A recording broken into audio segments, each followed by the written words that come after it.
그런데 야당에서 하겠다라는 특검의 개수가 많고 분야도 전방입니다.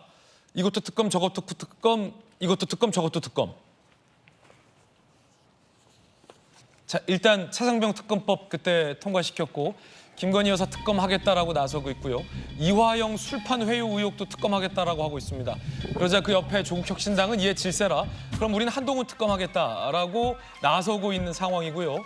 양평고속도로 의혹도 특검하겠다라고 민주당에서 나서고 있습니다. 차상병 특검, 김건희 여사 명품백 특검, 양평고속도로 의혹 특검, 이화영 술판 특검, 한동훈 특검. 특검만 5개.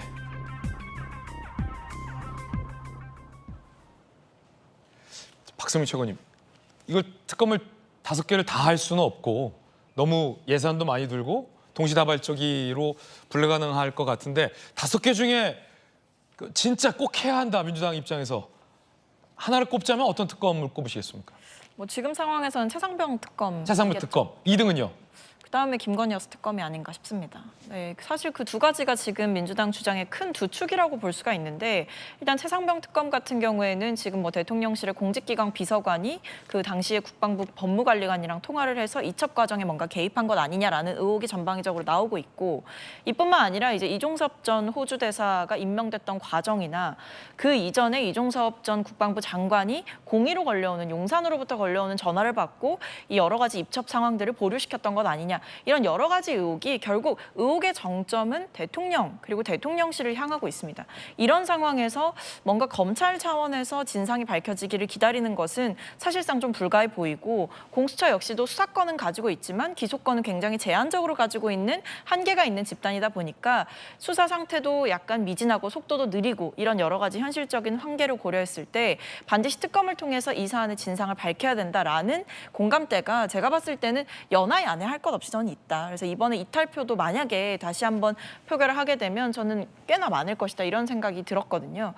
그리고 이뿐만 아니라 이제 김건희 여사 특검법 같은 경우에는 사실 뭐 여러 언론에서도 다루고 있지만 이 명품백 사안은 수사가 지금까지 좀 제대로 안 됐던 게 이해가 안 되는 사안이에요. 왜냐하면 대통령이 취임한 뒤에 있었던 일이고 심지어 영상으로 남았던 일입니다. 그게 전 국민에게 공개됐다는 거는 사실 엄청난 충격적인 일이거든요. 처벌할 조항이 없고 현직 대통령을 처벌할 수 없기 때문에 수사를 하지 않는다? 그건 말도 안 되는 일이고, 오히려 법이 그리고 검찰이 권력 앞에서 어떻게 움직이느냐, 이것을 국민들이 예의주시하고 있는 상황이기 때문에 여기에 대해서 이원석 검찰총장이 사실은 제가 봤을 땐 명분 쌓기용 뭔가 수사를 지시했지만 어쨌든 지금 당시 명품백을 건넸던 목사에 대해서는 스토킹 혐의로 수사가 들어가고 있단 말이에요. 그러다 보니까 김건희 여사에 대해서 수사를 안 할 수가 없는 상황이죠.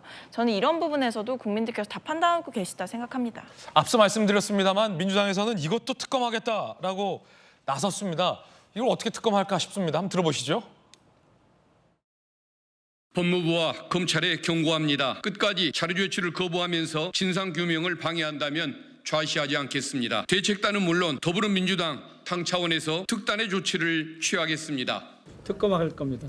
특검 준비해서 22대 개원하자마자 바로 발의를 할 겁니다. 그 전에 저희가 다 준비를 하려고 합니다. 이화영 부지사 술판 관련해서도 특검에 좀 추진이 되는 건지. 당연히 그 내용이 들어가죠.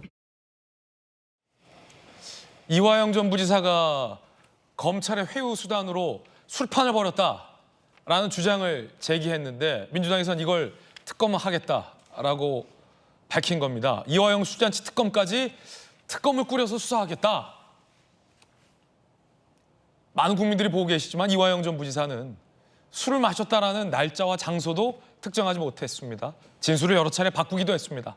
그런가 하면 본인이 술을 마셨다는 건지 안 마셨다는 건지 진술이 오락가락하다는 언론의 지적도 많았습니다. 그뿐만이 아니라 이화영 전 부지사의 요구대로 검찰이 특정 일자에 대한 출정 기록을 계속 공개했지만 이제는 그 술을 마셨다라는 날짜와 무관한 굉장히 방대한 출정 기록 전체를 공개하라라는 비상식적인 요구를 하고 있는 상황입니다. 이재명 대표가 초기에 100% 사실로 보인다라고 얘기했지만 이화영 전 부지사의 주장이 흔들리는 가운데 이 대표의 침묵, 묘한 침묵이 이어지고 있는데요. 그럼에도 불구하고 민주당은 특검을 추진하겠다라고 나서고 있어서 질문 안 드릴 수밖에 없는데, 정혁진 변호사님, 어떤 걸 특검하겠다는 거죠? 특검을 통해서 이화영 전 부지사 주장과 관련돼서 뭘 밝히겠다라는 걸까요? 모르겠어요. 진짜 모르겠어요. 왜냐하면 그런데 그런 걸 다 떠나가지고 조금 전에 나왔던 박균택 그 당선인은 고검장 출신이잖아요. 수원지검에서 차장도 했었거든요. 수원지검 차장한 다음에 검사장 승진한 다음에 고검장까지 하셨던 분인데 어떻게 저런 분이 저런 이야기를 하나. 저는 민영배 의원이 저런 이야기하는 거는 그나마 이해할 수 있어요. 왜냐하면 검사가 검찰 조직이 어떻게 움직이고 있는지 검찰청에서 어떻게 일하는지 모를 수 있으니까. 하지만 누구보다도 제일 잘하는 사람이 누구겠습니까? 박균택 당선인 아니겠습니까? 예. 제가 봤을 때 박균택 당선인은 진짜 수원지검에서 열심히 진짜 근무하고 있는, 본인도 검찰청에서 무지하게 열심히 일했을 거예요. 그러니까 발탁돼가지고 고검장까지 가지 않았겠습니까? 그런 후배들한테 부끄럽지 않나? 전 그런 생각이 들고, 그걸 다 떠나가지고 양심에 부끄럽지 않나? 저는 그런 생각이 들고요. 저는 민주당에서는 다른 걸 다 떠나가지고 이화영 부지사가 술을 마셨는지 안 마셨는지, 마셨다라고 하면 어디서 언제 마셨는지 일단 그것부터 특정한 다음에 특검을 하든지 말든지 결정을 해야지. 그것도 지금 왔다 갔다 하는 사정 과정에서 특검하겠다라고 하니까 저 같은 사람은 도저히 이해가 안 돼가지고 도대체 무슨 특검을 하는 건지 어리둥절할 뿐입니다. 예. 만약 특검을 한다면 일단 이화영 전 부지사의 주장이 사실인 여부, 이화영을 특검해야 되는 거 아니냐, 뭐 이런 얘기도 법조계에서 나오고 있는 상황인데 어떻게 보십니까? 이런 것까지 특검해야 되나? 우리 프로축구예요. 최강희 감독이라고 있어요. 예. 전북에서 최강희 감독했는데 최강희 감독의 특성이 닭공이라고 해가지고 그게 굉장히 좋은 전술로 우승까지 이끌어내는 최강희 감독의 특허 뭐 이런 상징처럼 됐는데, 닭공이면 닥치고 공격이에요. 축구는 우선 공격하는 것이 우선이다. 공격으로 다 이룰 수 있다는데 지금 민주당 보면 닥특이에요. 닥치고 특검이에요. 닥치고 특검. 글쎄 말이에요. 이런 거 예상했었어요. 어떻게 예상했냐면 총선 압승했을 때 사실은 21대에도 수없는 특검을 지금 계속 주장을 했잖아요. 네. 그리고 수없이 윤석열 대통령이 거부권을 행사하게끔 유도하는 그런 특검을 나는 냈다고 보고 윤석열 대통령이 그런 덫에 갇혔다고 보는데, 지금 22대 총선을 치른 상황에서도 이 특검을 계속 주장을 하는 거예요. 근데 여러분 다 아시잖아요. 특검은요, 정상적인 상황이 아니라 비정상적인 상황입니다. 정상은 일반 검찰 또는 공수처에서 가는 게 일반 상황이에요. 특수한 상황이라는 거는 특별한 경우에 가는 건데, 어떤 경우 불공정하게 진행될 가능성이 높거나 이미 눈에 보이는 불공정이 나타났을 때 그 부분에 대해서 제동을 걸기 위해서 가는 게 특검이거든요. 특수한 상황인데 특수한 상황을 완전히 일반화시켜서 지금 가고 있잖아요. 이거 대단히 위험합니다. 민주당이 22대 총선 압승했다고 벌써부터 이렇게 속내를 드러내는 것. 박찬대 원내대표 얼마 전에 추대되고 나서 그 얘기했죠. 윤석열 대통령이 거부했던 모든 특검법 전부 다 재추진하겠다. 그렇게 얘기를 했어요. 민주당을 위해서 위험하다는 얘기를 분명히 좀 말씀을 좀 드립니다. 이 얘기 드렸던 기억이 있어요. 약자는 어려운 일, 힘든 일을 도전하고 해내는 것이 용기지만 강자는 할 수 있는 일, 하고 싶은 일 참는 게 용기입니다. 민주당은 지금 그 용기가 뭔지를 좀 배웠으면 좋겠어요. 자, 이재명 대표가 이화영 부지사 술자리 나왔을 때 그 얘기했죠. 나는 100% 이것이 사실일 것으로 믿는다, 이 얘기했어요. 사실로 보인다. 예, 사실로 보인다. 우리 이런 얘기 들었었습니다. 2015년도에 한명숙 전 부총리가 대법원에서 유죄 판결을 받았을 때 당시 새정치민주연합 대표였던 문재인 대표가 이렇게 얘기했어요. 한 총리가 역사와 양심의 법정에서 무죄임을 확신한다. 재심을 청구하겠다. 그때도 역사와 양심의 법정에서 무죄임을 확신한다고 재심 청구했다고 했어요.